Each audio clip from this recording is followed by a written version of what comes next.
Como muchos saben, hemos estado desarrollando las 5 solas.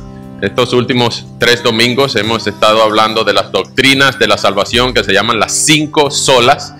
Para ponérselas en orden es solus Christus, sola gratia, sola fide, sola scriptura y soli Deo gloria. No es el orden que hemos seguido, pero esas son las 5 solas. Eso quiere decir que la salvación es en Cristo solamente, por gracia solamente, mediante fe solamente, según la Escritura solamente, para la gloria de Dios solamente. Y esas son las 5 solas que durante el siglo XVI, lo que se llamó la Reforma Protestante, se establecieron para recuperar el Evangelio de lo que había estado escondido durante la época que se llamó el oscurantismo. Durante esa época la Biblia estaba en latín. Nadie leía la Biblia salvo los sacerdotes y los del clero de lo que en aquel momento era la Iglesia Católica, y ellos no se la dejaban leer a todo el mundo. De hecho, muchos de los que tradujeron la Biblia fueron condenados por traducir la Biblia. Y esas 5 solas fueron como un resumen de las conquistas de los reformadores del siglo XVI, donde se recuperó el Evangelio que estaba escondido en medio de tanta tradición, tanta costumbre y tanta corrupción en la iglesia de aquel tiempo. Ahora, hoy en día muchas personas no entienden lo que son las 5 solas, o muchas veces lo asocian con algunas otras doctrinas. Y hoy vamos a hablar de algunas doctrinas y algunas palabras un poquito complicadas, pero yo les pido por favor que ustedes presten mucha atención porque no es tan difícil de comprender. Es solamente buscar los versículos bíblicos que apoyan estas doctrinas. Se llaman las doctrinas de la gracia, y vamos a hablar de las doctrinas de la gracia, pero fundamentadas en la Biblia, en la Escritura. Es decir, no son antojos, ni vamos a criticar los errores de los demás, las tradiciones de los demás, cambiándolo por las tradiciones de nosotros. No, eso sería el peor error que pudiéramos cometer. Lo que vamos a hacer es revisar nuestras tradiciones a la luz de la Escritura, que la Escritura es lo que debemos preferir, lo que debemos creer, lo que debemos hacer y lo que debemos hacer. Así que presten mucha atención porque hoy vamos a hablar de muchos temas, pero todo vamos a fundamentarlo en la Escritura, y es nuestra única fuente de autoridad, nuestra máxima fuente de autoridad, la Escritura. Vengan conmigo por favor a Efesios y vamos a leer parte del capítulo 2. Mientras usted lo busca, permítanme informarles algo. Ustedes han visto ese cuadro tan lindo y tan bonito. Es una pintura bien hechecita, donde Jesús está como caminando, está como parado sobre el agua, y se ve desde arriba que Jesús está parado sobre el agua y está como metiendo la mano en el agua para rescatar a alguien que se está ahogando. ¿Ustedes han visto ese cuadro? Es como si estuvieran viendo a Jesús parado sobre el agua y metiendo la mano para rescatar a alguien que se está ahogando. ¿Ustedes han visto esa foto? Quisiera habérselas traído para que vieran lo bonita que es la foto. Y es linda la foto, pero tiene un solo problema: es antibíblica. Ese cuadro es antibíblico. Jesús no está rescatando a alguien que se está ahogando. Jesús no camina sobre el agua para meter la mano y que esa persona tome la mano de Jesús y esa persona se salve, porque la persona no se está ahogando. El ser humano en la condición natural no se está ahogando. Está ahogado, muerto, depositado en el fondo del mar, desintegrado, huesos sin carne y descompuesto totalmente. Y Jesús no viene a caminar sobre el agua a darnos la mano para que le agarremos. No, Jesús viene a resucitarnos y a poner hueso con hueso, tendón con tendón, como en Ezequiel 37, el valle de los huesos secos, y a resucitarnos del espíritu muerto que habita en nosotros. Nosotros sin Cristo, todo hombre y toda mujer está muerto, incapaz de responder a la obra de Dios, o es incapaz de darse vida a sí mismo y incapaz de reaccionar a menos que alguien lo resucite primero. ¿Y por qué empiezo con esto? Bueno, porque muchas personas piensan que nuestra condición moral es buena. Y Jesús viene solamente a hacernos mejores. No, nuestra condición moral, según la palabra, es muertos. Y Jesús nos viene a hacer vivos. Nos viene a resucitar. No a mejorarnos. No a hacernos nuestro mejor yo. No a darnos una mejor vida. Él nos viene a dar vida porque lo que teníamos era muerte. ¿Cómo estamos tan seguros de eso? Bueno, vengan conmigo por favor a Efesios 2 y vamos a ver directamente a la luz de la palabra que estábamos muertos y Él nos dio vida. Efesios capítulo 2, versículo 1 al 10. Efesios 2, versículo 1 al 10. Dice así: a ustedes Él les dio vida cuando aún estaban muertos en sus delitos y pecados, los cuales en otro tiempo practicaron, pues vivían de acuerdo a la corriente de este mundo y en conformidad con el príncipe del poder del aire, que es el espíritu que ahora opera en los hijos de desobediencia. Entre ellos, es decir, entre esos pecados, todos nosotros también vivimos en otro tiempo. Seguíamos los deseos de nuestra naturaleza humana y hacíamos lo que nuestra naturaleza y nuestros pensamientos nos llevaban a hacer. Éramos por naturaleza objetos de ira como los demás. Pero Dios, subraye eso por favor, pero Dios, cuya misericordia es abundante y por el gran amor con que nos amó, nos dio vida junto con Cristo, aún cuando estábamos muertos en nuestros pecados. La gracia de Dios los ha salvado. Y también junto con Él nos resucitó y asimismo nos sentó al lado de Cristo Jesús en los lugares celestiales para mostrar en los tiempos venideros las abundantes riquezas de su gracia y su bondad para con nosotros en Cristo Jesús. Ciertamente la gracia de Dios los ha salvado por medio de la fe. Esta no nació de ustedes, sino que es un don de Dios, ni es resultado de las obras para que nadie se gloríe.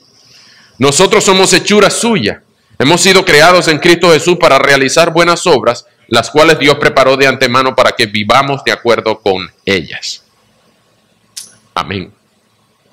Vamos a orar.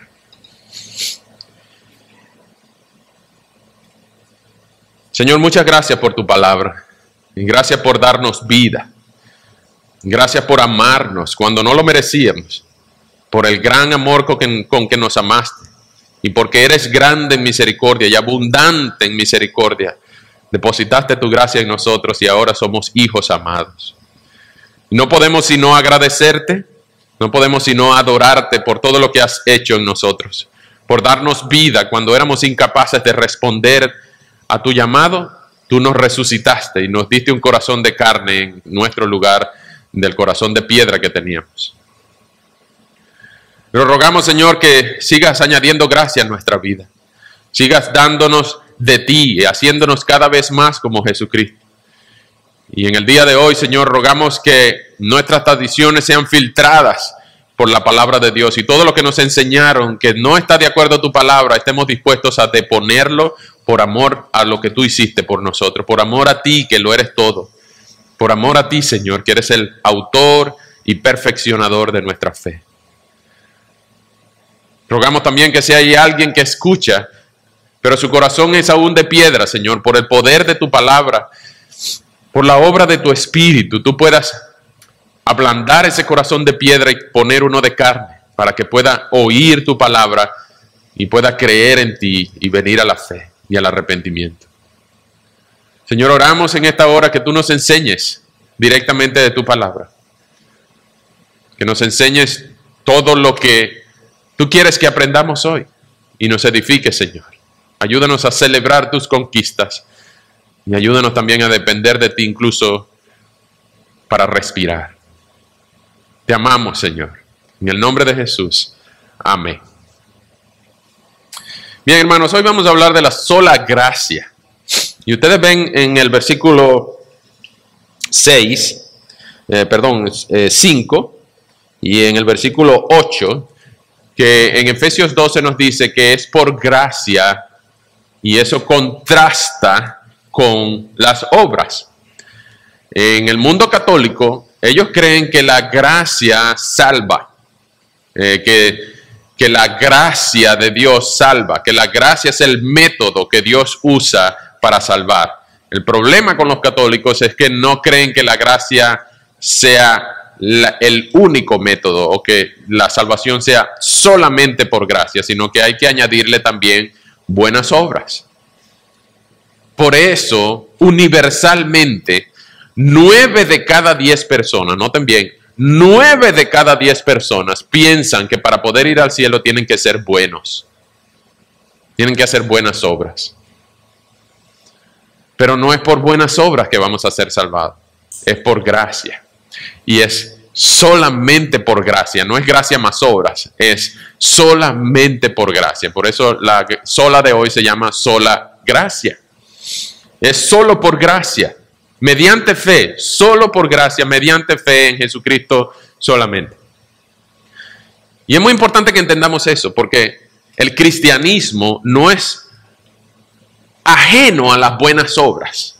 Nosotros no somos alérgicos a las buenas obras. No estamos en contra de las buenas obras. Más bien el cristianismo es la religión de las buenas obras.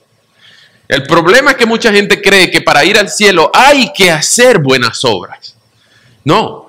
Nosotros hacemos buenas obras porque vamos al cielo. No para ir al cielo. Hacemos buenas obras porque hemos sido salvados. No para ser salvados. ¿Notan la diferencia? Entonces las buenas obras en el versículo 10 se explica que Dios nos las diseñó, las cuales Dios las preparó. Eso es decir, las planeó. Él quiere que nosotros hagamos buenas obras para que vivamos de acuerdo con ellas, que vivamos haciendo buenas obras, para que seamos buenas personas, seamos personas morales, seamos personas que amemos a nuestro prójimo, pero no para alcanzar una perfección o un nivel de santidad en la cual Dios se tenga que ver obligado a salvarnos.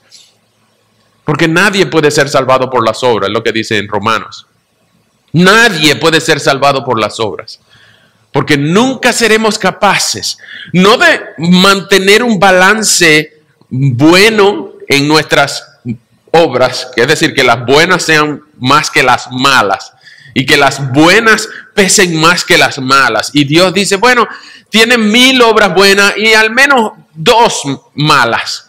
Pero bueno, como tienen 1000 buenas, vamos a descontarle esas 2 malas. Queda en saldo positivo. No, Dios no obra así. Dios no obra así. En Santiago dice que si hemos infringido la ley en uno solo de sus preceptos, somos culpables de toda la ley. Es decir, que si entre tu nacimiento y tu muerte tú cometiste un solo pecado y 600,000 obras buenas, por ese único pecado tú vas al mismo infierno que Hitler. Y tú dirás, eso es injusto. No, no es injusto, porque la santidad de Dios es tan grande y tan infinita que con un solo pecado ya tú mereces el infierno. Pero así como cantábamos, nuestras faltas son muchas, pero su gracia es mayor. No es la cantidad de obras buenas lo que nos va a salvar, pero no es la cantidad de obras malas que nos va a salvar. Es la falta de fe, la falta de la gracia, la falta de creer, la falta de que Jesús sea nuestro Señor lo que nos va a mandar al infierno. Pueden que tus pecados sean muchos, como los míos. Pero cuando Jesús llega a la vida de una persona, lo que hace es depositar una cantidad infinita de gracia que ha sido preparada para ti desde antes de la fundación del mundo, para que en ese preciso instante cambie tu corazón y ahora tú con esa gracia seas transformado para que puedas creer en Él. Y tus obras malas siguen teniendo consecuencias y tus obras buenas siguen agradando a Dios. Pero no son tus malas las que te condenan y tus buenas las que te salvan. Es la obra de Jesucristo en la cruz lo que te va a salvar o lo que te va a condenar. Por eso es importante que entendamos que la gracia de Dios no es una palabra mágica que tenemos que andar repitiendo todos los días, que Dios te bendiga, que añada gracia, que la gracia del Señor esté contigo. No es una palabra mágica. La gracia del Señor es el único método de salvación. Y así quiero que ustedes entiendan la gracia, porque es algo muy difícil de explicar.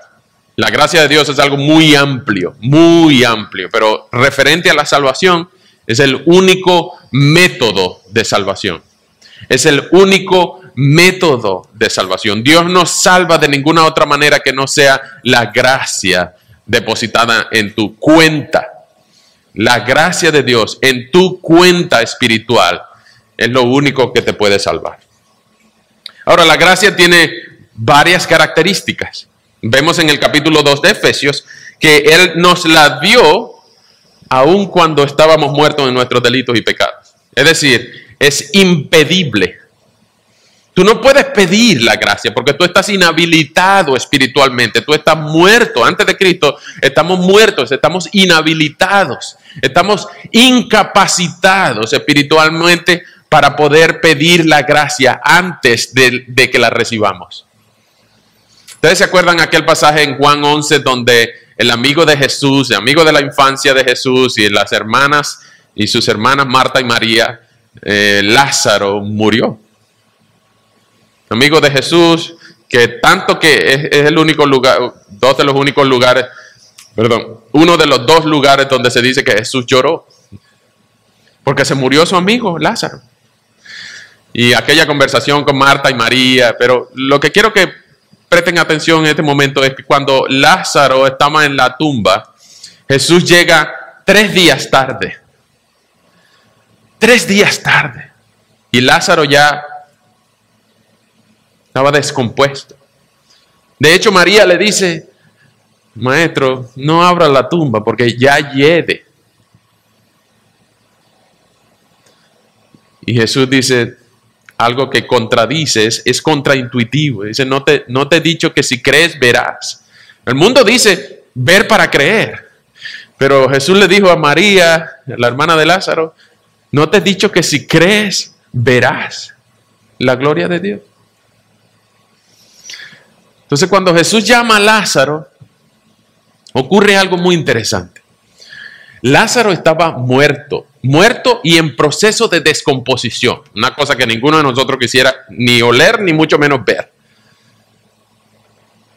Pero al abrir la tumba, Lázaro enrollado en sábanas, ya en proceso de descomposición, la palabra de Dios, en este caso el Hijo, habla y dice: Lázaro, ven fuera. Y eso es exactamente lo que ocurre con cada uno de nosotros en la condición espiritual en la que Lázaro estaba en la condición biológica. En nuestra condición espiritual, algún momento, en noviembre de 1986, Dios dijo: Alejandro, ven fuera. En algunos de los casos de ustedes fue en un momento diferente. Pero para darte vida, Dios tuvo que haberte llamado a la luz de su palabra. Y tú responder a ese llamado y decir: sí, Señor. Sí, Señor. Aquí estoy. Perdóname. He pecado contra ti, Señor. Puede que hayas repetido una oración. Puede que hayas pasado adelante. Puede que hayas llenado un papelito. Pero de alguna manera Dios te ha tenido que dar vida para que tú hayas podido responder, porque tú estabas en la condición de Lázaro. Y esa es la gracia de Dios sobre ti, que te dio vida. Nos dio vida cuando estábamos muertos en nuestros delitos y pecados. No es que estábamos enfermos, no es que nos estábamos ahogando, no es que estábamos en peligro de ir al infierno, no es que estábamos rumbo a la condenación, es que estábamos muertos en descomposición. Y nos dio vida. Versículo 5, nos dio vida juntamente con Cristo, aun cuando estábamos muertos en nuestros pecados. La gracia de Dios, que es lo contrario, estabas muerto en tu delito y pecado, pero Dios te dio la gracia de Dios, te ha salvado y te dio vida. Es impedible, la gracia de Dios es impedible. Tú no la puedes pedir, porque así como Lázaro no pudo decirle a sus hermanas desde la tumba: hey, llamen a Jesús que ya estoy muerto. Llamen a Jesús que estoy vendado, estoy momificado. No. Jesús vino 4 días tarde en proceso de descomposición en Lázaro. Jesús lo llamó: Lázaro, ven fuera. Y Lázaro salió de la tumba amarrado con las vendas. ¿Ustedes se imaginan esa escena tan creepy? Inmediatamente lo fueron a desamarrar y ustedes se pueden imaginar sacándole esas vendas y volver a tomar aliento de vida.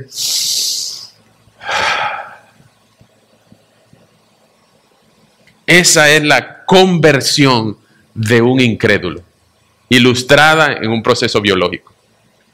Esa es la condición de todo ser humano. Por lo tanto, la gracia de Dios es el único método. Pero vamos a ver varias características y vamos a buscar varios versículos. Así que vengan conmigo, por favor. La gracia de Dios es impedible, es exclusiva, es soberana, es irresistible, es escandalosa, es inmerecida, es irreversible, es inexplicable, es impagable y es intransferible. Yo voy a ir uno por uno, no se preocupen. No se preocupen, voy a ir uno por uno. Ya vemos que es impedible, no la puedes pedir porque estás muerto en tus delitos y pecados. Es más, es universal, en el sentido que es el único método de salvación aquí, allá, en todo lugar, en la China, en Alemania, en Sri Lanka, en India, en Argentina, en Chile y en la Patagonia. En todo lugar, el único método de salvación que Dios usa es la gracia. Dios salva por gracia. Dios no salva por otra manera. Dense cuenta que en el versículo 2 y 3 dice que todos los pecadores, todos los demás, dice en el final del versículo 3, nosotros éramos objetos de ira. Todos los que éramos pecadores vivíamos en estos pecados, en el versículo 2, los cuales en otro tiempo practicaron, pues vivían de acuerdo a la corriente de este mundo y en conformidad con el príncipe del poder del aire, que es el espíritu que ahora opera en los hijos de desobediencia. Entre ellos, el versículo 3, esos pecados, todos nosotros también vivimos en otro tiempo, seguíamos los deseos de nuestra naturaleza humana y hacíamos lo que nuestra naturaleza y nuestros pensamientos nos llevaban a hacer. Esto éramos por naturaleza objetos de ira. ¿O ira de quién? Ira de Dios. Sí, Dios es un Dios de ira, porque el que ama se molesta cuando no le aman. La ira es un resultado del amor. Y nosotros debemos entender que nosotros éramos objetos de ira de Dios. Antes de Cristo, Él estaba airado contra nosotros, así como todavía está hoy airado contra los pecadores. Fue Mahatma Gandhi el que universalizó esa frase de que dice de que Dios aborrece el pecado, pero ama al pecador. No. Dios aborrece el pecado y al pecador que lo comete. Todos los días está airado contra el pecador. Y no podemos suavizar la cosa diciendo, bueno, es que Dios va a mandar al infierno el pecado. No, Dios va a mandar al infierno al pecador, con todo y pecado. Pero la gracia de Dios es mucho más que la cantidad de pecados que tú puedas cometer.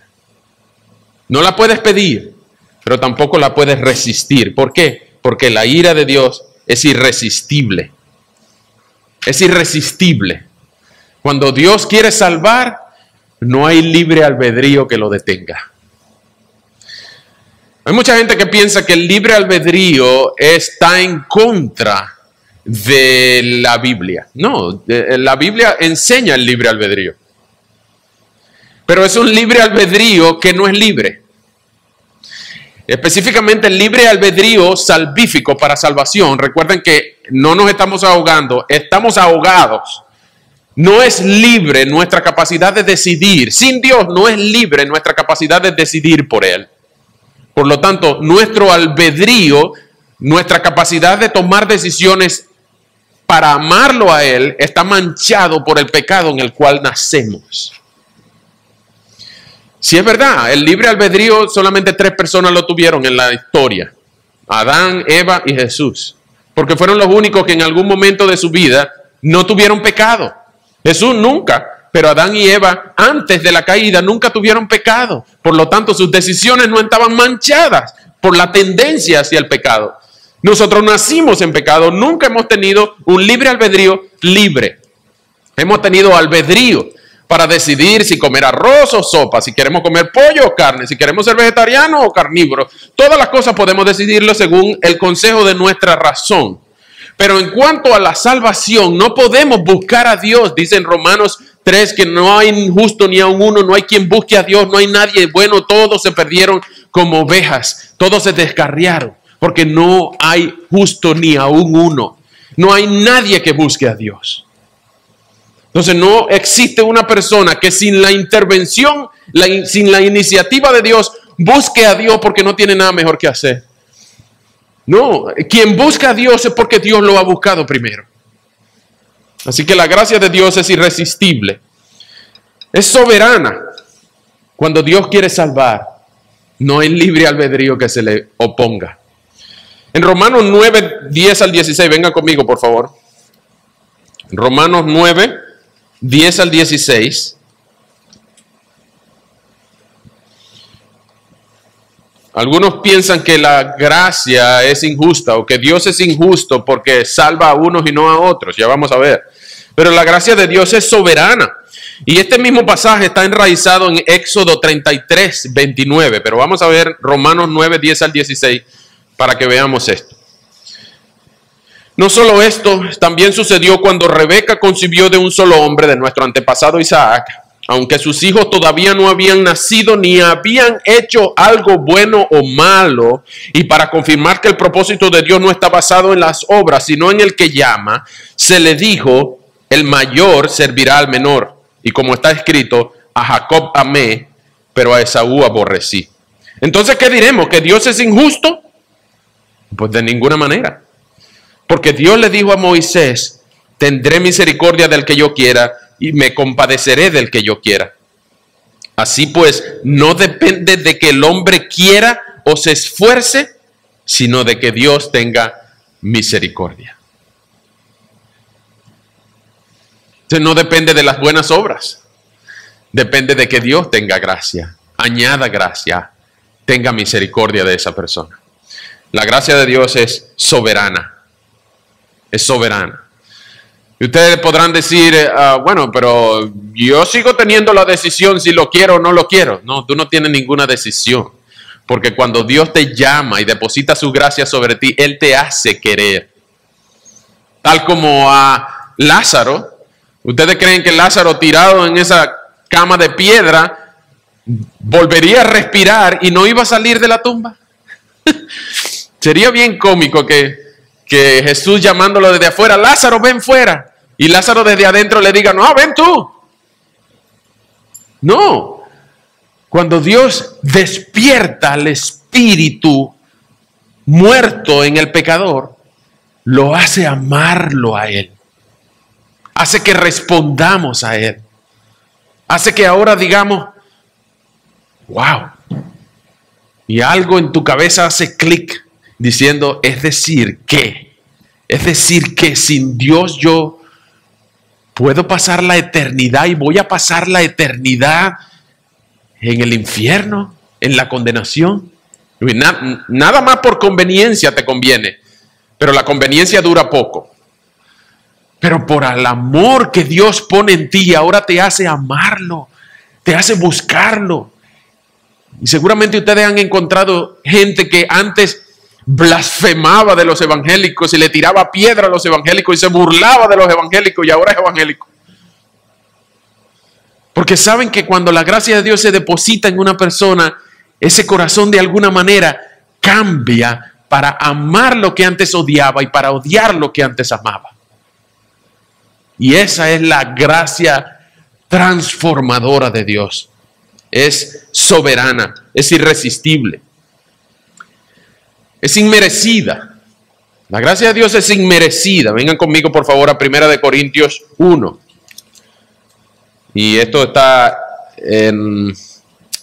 enraizado también. Tiene su origen en la elección del pueblo de Dios, del pueblo de Israel como pueblo de Dios. En 1 Corintios 1, vamos a leer desde el 26 hasta el 31. 1 Corintios 1, 26 al 31 dice así. Consideren, hermanos, su llamamiento. No muchos de ustedes son sabios según los criterios humanos, ni son muchos los poderosos, ni muchos los nobles, sino que Dios eligió lo necio del mundo para avergonzar a los sabios y lo débil del mundo para avergonzar a lo fuerte. Y también escogió Dios lo vil del mundo y lo menospreciado y lo que no es, para deshacer lo que es, a fin de que nadie pueda jactarse en su presencia. Pero gracias a Dios, ustedes ahora son de Cristo Jesús, a quien Dios ha constituido como nuestra sabiduría, nuestra justificación, nuestra santificación y nuestra redención, para que se cumpla lo que está escrito: el que se gloría en el Señor. Es inmerecida. Es inmerecida. Todo depositario de la gracia de Dios sabe que no la merece. ¿Ustedes han visto la película Los Miserables? No es una película todo público, no se la recomiendo que la vean con los niños, pero es una historia de redención bonita. Es un ladrón que se llama Jean Valjean, que comete un delito y la policía lo busca y lo encuentra en una iglesia católica. Y en la iglesia católica lo recoge el cura. Y el cura dice: no se lo lleven. Le dice a la policía: no se lo lleven, él trabaja aquí conmigo. Mentiroso el cura, pero es una película. Y el cura protege a Jean Valjean. Y en la noche, Jean Valjean se roba muchos de los tesoros de la iglesia. Muchos de los oros, de las vasijas de oro, y un saco grandísimo. En la noche se va con medio tesoro de la iglesia. Usted sabe que la iglesia hay muchas cosas. Antes había muchas cosas valiosas de oro. Bueno, Jean Valjean recogió todo eso y se llevó todo lo que era del cura, que lo protegió. Bueno, la policía viene y lo captura con ese montón del botín de haber robado y lo devuelve al cura. Mira, usted va a poner denuncia contra este hombre. Usted va a poner cargos. Y no, yo le dije que me fuera a limpiar los tesoros. Ese es amigo mío. Y Jean Valjean, con los ojos llorosos, entendió lo que era la gracia. Y él vivió toda su vida para querer pagarle ese perdón a ese cura. Si ustedes quieren ver mejor la historia, pueden ver la película Los Miserables. Una trama poco loca en la Revolución Francesa, pero la historia de cómo Jean Valjean no mereció el perdón de a quien había robado. Es más o menos lo mismo que hemos hecho nosotros con Dios. Nosotros ofendemos a Dios con cada respiración. Antes de Cristo, todas nuestras buenas obras son como trapos de inmundicia, dice la palabra. Pero Él nos perdonó, nos dio vida, nos amó, nos resucitó, nos transformó, aún cuando todavía estábamos en nuestros delitos y pecados. ¿Y cómo somos lo que ahora somos? Porque Él nos transformó. Él nos escogió.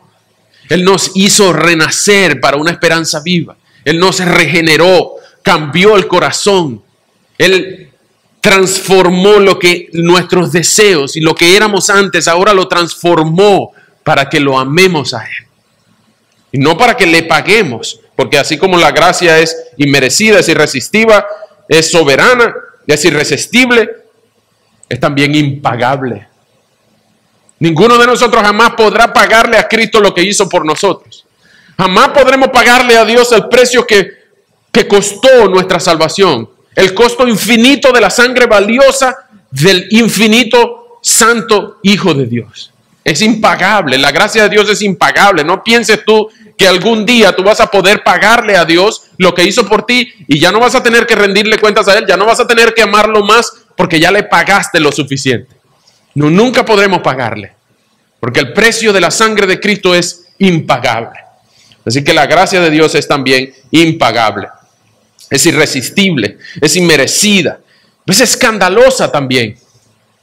Es escandalosa, ¿por qué? Porque Dios salva no a los mejores. ¿Notaron lo que dice en 1 Corintios 1? Ustedes no son sabios según los criterios humanos, no son muchos los poderosos, no hay nobles entre nosotros, no hay sabios, sino lo vil y menospreciado del mundo.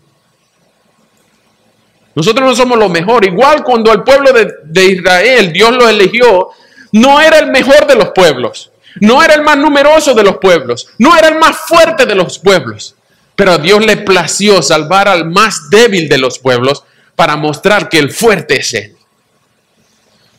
igual a nosotros, nos salvó como los más simples, no los más merecedores, los más simples. Él puso su gracia sobre nosotros para demostrar que Él es poderoso. Los que somos incapaces fuimos salvados para demostrar que el capaz es Él. Los menos merecedores, Dios los salvó para que Él demostrara que Él lo hace por gracia y no por mérito de nosotros. Es inmerecida. La gracia de Dios es inmerecida. Ninguno de nosotros puede decir, pero es que, ¿cómo no me va a salvar Dios? ¿Cómo no me va a salvar Dios si yo soy una joyita? Yo soy lo mejor de lo mejor. De los hijos de mi mamá, yo soy el mejor. Es más, de los hijos de mi patria, yo estoy en el top 5. No soy el mejorcito, pero estoy en el top 5. Ninguno de nosotros puede jactarse, porque como está escrito en 1 Corintios 1:31, el que se gloría, gloríese en el Señor. Que fue que nos salvó por su gracia, no por mis méritos, sino por los de Cristo. La gracia de Dios no solamente es soberana, es irresistible, es inmerecida, es escandalosa. Dense cuenta que en Romanos 9 se nos enseña que Dios desde el principio había dicho: a Jacob amé y a Esaú aborrecí. Y ustedes dirán, ¿por qué eso es escandaloso? Bueno, primero porque Esaú era el hijo mayor, era el primogénito, era el que le tocaba la bendición, pero Jacob se la robó. Ustedes recuerdan aquel pasaje en Génesis, donde Jacob le robó la primogenitura. Bueno, Esaú se la medio vendió, se la transfirió ahí con un plato de lentejas, una cosa rara. Pero igual Jacob se disfrazó con piel de oveja para que Isaac, el papá ciego, lo tocara, y tocó la piel de oveja. Ah, ok, si es Esaú, ok, te doy mi bendición, muchacho, que Dios te bendiga y te fructifique y te multiplique y tal. Y Jacob recibió la bendición que le tocaba a Esaú, porque Jacob, el nombre de Jacob es un engañador, es un suplantador. Jacob era el malo. Esaú era el que lo merecía porque era el primogénito, pero Jacob se lo robó. Y viene la palabra de Dios en Romanos 9 y dice, en Éxodo 33, en Romanos 9 dice que el mayor servirá al menor, a Jacob amé, a Esaú aborrecí.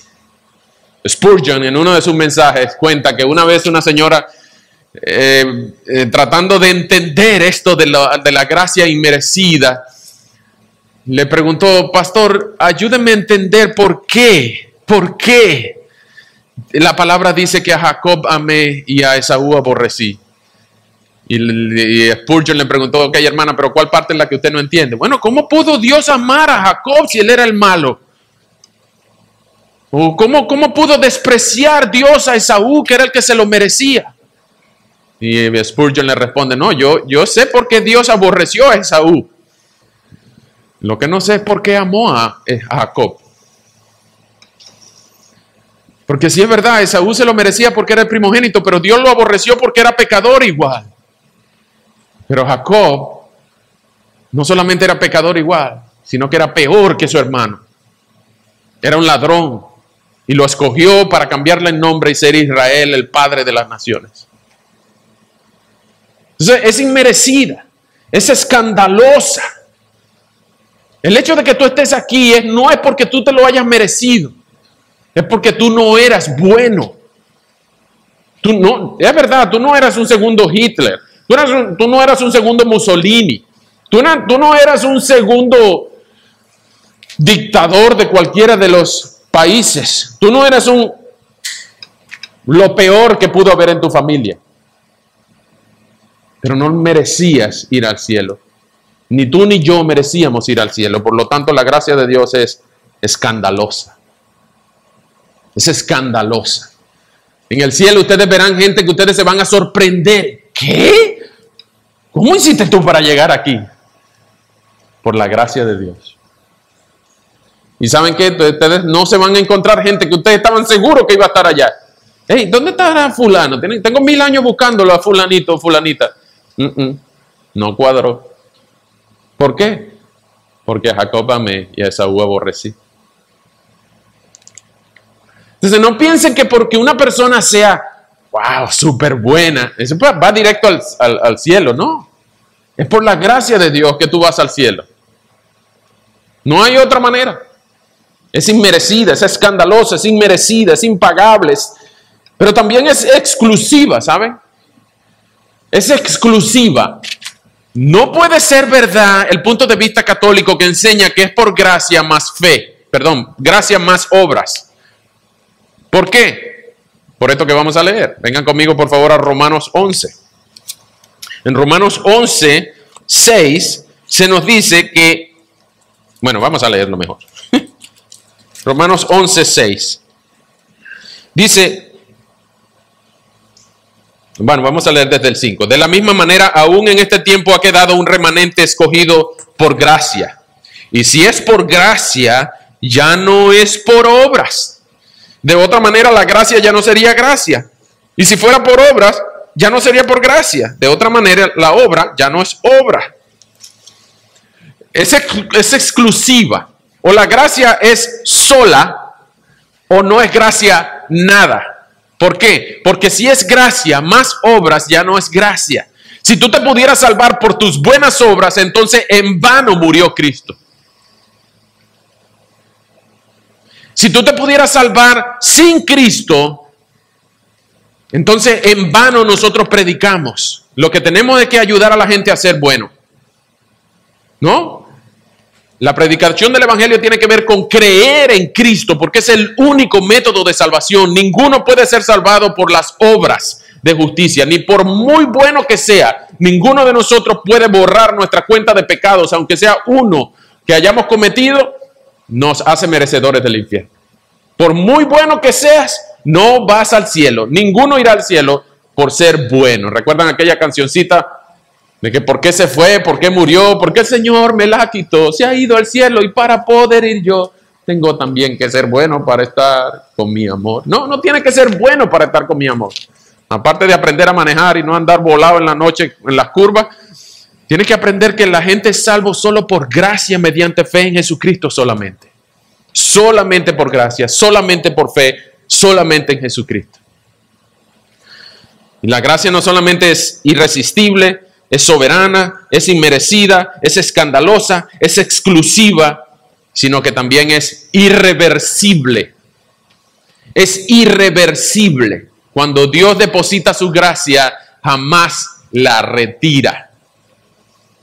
Nadie puede perder la salvación que ya ha obtenido por gracia, porque una vez que Dios salva, no existe el verbo dessalvar. Dios no condena a aquel que ya salva. Dios no puede retirar la justificación ya imputada al espíritu de una persona. Dios no puede retirar la transformación, la regeneración en un corazón que ya Dios le ha dado. Por lo tanto, la gracia de Dios es irreversible. No solamente es irreversible, impagable, irresistible, sino que es inexplicable. Es inexplicable. Yo estoy haciendo mi mejor esfuerzo para demostrarle e ilustrarles y explicarles lo que es la gracia, pero hasta que Dios no se los haga entender a ustedes mismos, no vamos a poder explicárselo a otras personas. Si usted agarra a un inconverso que nunca ha oído de Jesucristo y le dice que usted va a premiar a los malos, que usted le va a dar vida a un muerto, que usted le va a dar la medalla de oro al que llegó de último. Esto es contraintuitivo. Para una persona normal, sin la intervención de Dios, es inentendible, es incomprensible. Por eso la gracia de Dios es inexplicable. Nosotros podemos entender más o menos de lo que trata, pero estoy hablando solamente de la gracia para salvación, pero la gracia de Dios es muy amplia. Por ejemplo, Pablo dice que él es sostenido por la gracia de Dios mediante la predicación del evangelio. Pablo se despide de los corintios diciéndole que la gracia del Señor Jesucristo esté con ustedes. Es decir, la gracia es mucho más amplia que solamente la gracia salvífica. Y nosotros entendemos la gracia que es el método para salvación, porque Dios salva solamente por gracia, solamente mediante fe, solamente en Jesucristo. Pero la gracia es mayormente inexplicable, porque imagínense que tu hijo o tu hija o alguien en tu casa llega con malas notas, una F. reprobado. Y tú le dices, muy bien, vamos a comprar helado. ¿What? ¿Y cómo así? Bueno, eso es gracia. Recuerdo un amigo que hizo exactamente eso que le estoy diciendo. La hija le salió mal en las notas y muy bien, vamos a comprar helado. Y la hija dijo, le preguntó a la mamá, ¿mi papá está bien, mami? ¿Qué le pasó? ¿Será que yo tengo que sacar mala nota siempre para que me compre helado? No, la hija entendió que no se lo merecía y que papá le estaba dando algo que ella no se merecía y que ahora ella debía esforzarse para sacar buenas notas, para tener mejores regalos que el helado. Claro, ese es un ejemplo humano, ese es un ejemplo que no cuadra muy bien con la enseñanza bíblica. Pero imagínense que esta niña, en vez de entender eso, hubiera entendido, wow, mi papá me da buenos regalos cuando yo saco malas notas. Por lo tanto, yo voy a amar a mi papá. Y él me ha hecho entender que yo disfruto regalos que no merezco. Tengo la casa, tengo el techo, tengo la comida, y soy su hija. Y yo tengo cosas que no merezco, porque mi papá es mi papá. Y no hay mala nota que me pueda separar de él. Igual nosotros, no podemos hacer malas obras después que Dios nos ha salvado. Nos dice en Efesios 2:10 que Él preparó las buenas obras para que anduviésemos en ellas. Es decir, que Él quiere que tú y yo vivamos de buena obra en buena obra. ¿Por qué? Porque es el deseo de Él que nosotros andemos en buena obra, pero no para ser salvados, sino porque hemos sido regenerados, salvados. Entonces la gracia de Dios es muchas veces inexplicable. Es exclusiva, es soberana, es irresistible, es inmerecida, es escandalosa, es irreversible, es inexplicable, es impagable, pero por último es intransferible. Es intransferible. ¿Qué quiere decir eso? Bueno, que tú no se la puedes pasar a nadie. Tú no se la puedes decir, bueno, de lo que yo tengo te doy, agarra un poquito ahí. No, es Dios que tiene que dar la gracia. Tú no le puedes dar gracia a nadie. En el mundo católico, los sacramentos tienen el diseño de conferir gracia. Igual la comunión para ellos, o el bautismo, o la extrema unción, el matrimonio, todos los sacramentos, que ahora son 7, antes eran 12. Ellos tienen la idea de conferir gracia. La misa, cuando el cura rompe la hostia diciendo Corpus Christi y mete la hostia en la boca de la persona, lo que él está haciendo es conferir gracia salvífica a esa persona. Pero la gracia es intransferible. Tú no la puedes pasar. Tú puedes evangelizar y comunicar las buenas nuevas de salvación, pero no puedes transferir la gracia de Dios, porque ese es un trabajo soberano de Dios que hace transferir, depositar gracia en una persona. Nosotros no podemos hacer eso.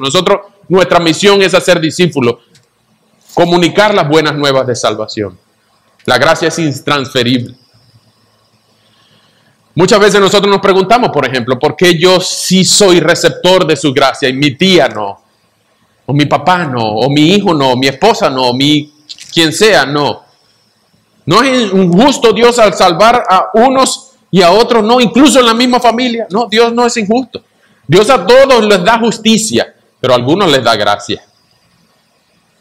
Entonces es muy importante que entendamos este concepto de la gracia de Dios, porque es el único método para salvación. La gracia es exclusiva, es soberana, es irresistible, es inmerecida, es escandalosa, es irreversible, es inexplicable, es impagable, es intransferible y muchos otros conceptos más. Pero quiero con esto que ustedes entiendan una cosa. La gracia de Dios es el único método de salvación. Toda persona que ha sido salvada, está siendo salvada y será salvada en la historia de la humanidad, ha sido salvada por gracia solamente, mediante fe solamente, en Jesucristo solamente. Nadie puede ser salvado por las obras, por su libre albedrío, por hacer algo bueno. Nadie puede ser salvado por las obras. ¿Por qué? Porque si es por obras, entonces deja de ser por gracia. Y si es por gracia, las obras quedan excluidas. No quiere decir que no vamos a hacer buenas obras. Sí vamos a hacer buenas obras. Y vamos a amar al prójimo. Y vamos a ayudar a los pobres. Y vamos a servir a quien lo necesite. Pero no para que Dios nos salve, sino porque Dios nos ha salvado. Así que es solo por gracia, solo por fe, en Jesucristo solamente. Y esta salvación es lo que nos hace hoy celebrar la cena del Señor. Porque si es solo por gracia, entonces tuvo sentido de que Jesús muriera en la cruz para derramar su sangre y decir, consumado es. Todo lo que yo vine a hacer, a sellar el pacto de gracia para que todos los que han de creer creyeran y todos los que han creído sean regenerados. Y todos los regenerados vengan a la fe y a las buenas obras. Entonces ahora Jesús tiene sentido morir en la cruz y derramar su sangre y es lo que vamos a celebrar. Porque solo por gracia, solo por fe en Jesucristo solamente. ¿Notan la importancia de la sola gracia en la doctrina bíblica? Si usted tiene preguntas, no ha sido mi intención confundirles, sino ayudarles a filtrar sus tradiciones con la palabra. Podemos conversar, por supuesto, durante la semana. Pero déjenme decirles una cosa. Creer en la doctrina de la sola gracia nos libera de tener el peso de mantener nuestra salvación por las buenas obras. O de pensar que vamos a perder nuestra salvación por las malas obras. ¿Por qué? Porque si he sido salvado solo por gracia, pues Dios me va a mantener solo por gracia y me va a ayudar a perseverar hasta el día que tenga que rendir cuenta ante Él solo por gracia. Y cuando yo lo vea cara a cara, yo lo voy a poder abrazar y decirle, Señor, gracias por tu gracia. Porque mis pecados han sido clavados en la cruz. Y ya Él no se acuerda de mis pecados. Él escoge no acordarse de mis pecados porque lo echa a lo profundo del mar. Y me ha perdonado de todas las cosas que yo era culpable y el diablo podía venir a susurrarme y acordarme cuando yo estaba orando. Cuando tú estás pensando cómo vas a orar si acabas de hacer eso, decir eso. Todas esas acusaciones que el diablo puede meter la uña para acusarte mentalmente o espiritualmente, Jesús las pagó en la cruz y dijo, consumado es. Y aquella famosa escena en la película de Lutero y en la vida de Lutero cuando le decían, sí, el diablo viene y me susurra todos mis pecados. Sí, es verdad, el diablo viene y me acusa de aquellas cosas que en efecto yo le he fallado a Dios. Pero inmediatamente le respondo al diablo que susurra diciendo, es verdad y todas esas son verdad y conozco muchas que tú aún no me has dicho. Pero conozco a uno que me perdonó todas esas y aún las que no he cometido. Y ese es Jesucristo, mi Señor.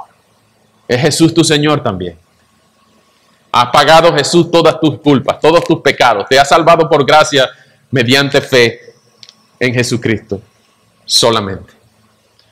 Si Él te ha salvado, ten la plena seguridad que Él ha depositado su gracia y no la va a retirar. Porque es impagable, es intransferible, es irresistible. Y esa gracia de Dios, nunca, nunca, nunca el Señor la va a quitar de ti. Así que si tú ya no eres un objeto de ira, sino que tú eres un recipiente de su gracia. ¿Qué te parece si celebramos la cena del Señor en plena convicción de fe? En saber que, wow, yo no la merecía, pero el Señor me ha salvado por su gracia. Y yo voy a tomar esta copita, y voy a comer este pancito en certidumbre de fe, que Él ha depositado su gracia en mí. Y yo, si es verdad, no soy lo que quiero ser, no soy perfecto, no soy lo que algún día seré, pero por la gracia de Dios, ya no soy lo que era. Y ahora voy en camino a ser lo que Dios quiere que yo sea. Todos los que sean creyentes bautizados, viviendo una vida de arrepentimiento constante, pueden participar. La palabra del Señor dice que nos examinemos a nosotros mismos. Y que examinemos nuestro corazón, a ver si estamos viviendo en obediencia a su mandato. Estamos viviendo en buenas obras, en arrepentimiento constante. Si hemos creído en Él. Y si hemos sido bautizados, después de grande, no de chiquito, después de grande, en plena certidumbre de fe. Si usted ha sido bautizado en las aguas del bautismo, usted puede participar. Venga y tome una copita. Y mientras cantamos, usted reflexione ahí en su silla y espere las instrucciones para tomarlas juntos. Mientras tanto, vamos a adorar al Señor por su gracia y por haber depositado lo que no merecíamos en nuestra cuenta espiritual y ahora nos cuenta como uno de sus hijos. Vamos a orar. Señor, muchas gracias por tu gracia. Gracias por haber depositado los méritos de Cristo en nuestra cuenta espiritual que no merecíamos. En nuestra bancarrota espiritual te ha placido salvarnos por gracia solamente, mediante fe solamente, en Cristo solamente. Pero Señor, muchos de nosotros hemos reconocido que sin ti nada somos y hay algunos que aún no lo han hecho. Por lo tanto te rogamos, Padre, que si hoy alguno de los que escuchan, tú le has tocado el corazón para clamar a ti por perdón para sus pecados y salvación para su alma, rogamos que le salves, le regeneres, le transformas y deposites tu gracia en su vida. Que pueda entender, Señor, que sin ti nada somos. Señor, ahora que vamos a celebrar la cena, ayúdanos a recordar a Jesús, nuestro Señor, el sacrificio, el sello del pacto de la gracia, la bendición de poder ser contados como hijos y tener un lugar en la mesa. Antes que éramos enemigos, ahora somos llamados hijos. Antes que no éramos parte de tu pueblo, ahora somos parte de tu pueblo. Señor, y que ninguno de nosotros pueda pensar que este vino o este pancito confiere gracia, sino que solo Jesús nos deposita su gracia en nuestra vida. Y esto es el símbolo, el recuerdo del sacrificio de Jesús, en la que conmemoramos su muerte y su resurrección. Añade más gracias, Señor, por favor, en nuestras vidas. Y danos la bendición de poder ser contados con aquellos que hacen buenas obras, sí, pero las hacemos porque tú nos has salvado y para agradecerte y glorificarte por todo lo que has hecho en nuestras vidas. Te amamos, Señor. En el nombre de Jesús. Amén.